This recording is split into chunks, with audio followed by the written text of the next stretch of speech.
speaking of income disparities, Geoffrey Hinton, who has somehow claimed the title Godfather of AI, good for him, it's deserved. Every time he's brought up, people listen. He's written an opinion piece in the Financial Times. Geoffrey, his views have shifted over the last few years, and they shift quite a lot actually, and people listen. And I think it's fine that his views shift. They should. If you are an intelligent person, you should be able to have different views, and they should change, gather more evidence as you see what's going on.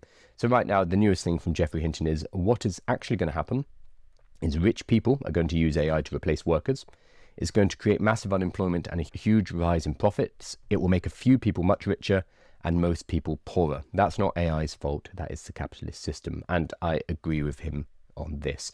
Right now, we have less than 10 companies who are pushing this stuff, and they will reap the rewards. And some of these are owned by individual men.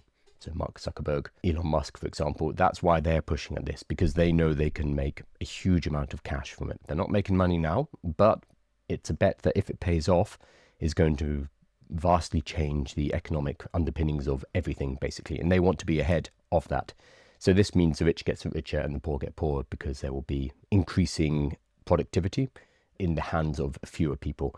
This is also something we're seeing on the kind of grassroots lower level, which is something that we need to, so I'm just adjusting my screen, something that we talked about on Friday about inequality. It tends to be white men who are using AI the most, and they're getting the productivity gains from artificial intelligence.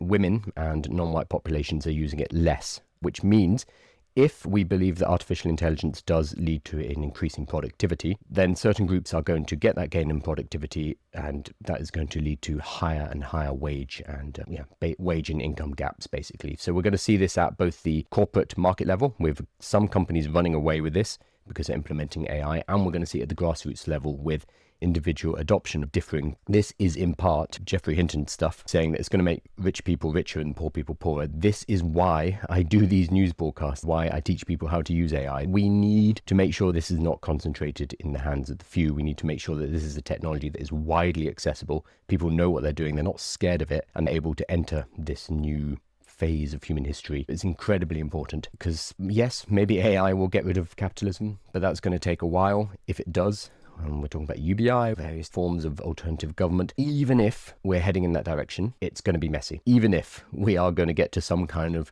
utopia run by artificial intelligence and we are all just lazing around eating grapes, that's going to be way in the future. So we're going to have a messy middle for the next few decades, and we need to deal with that.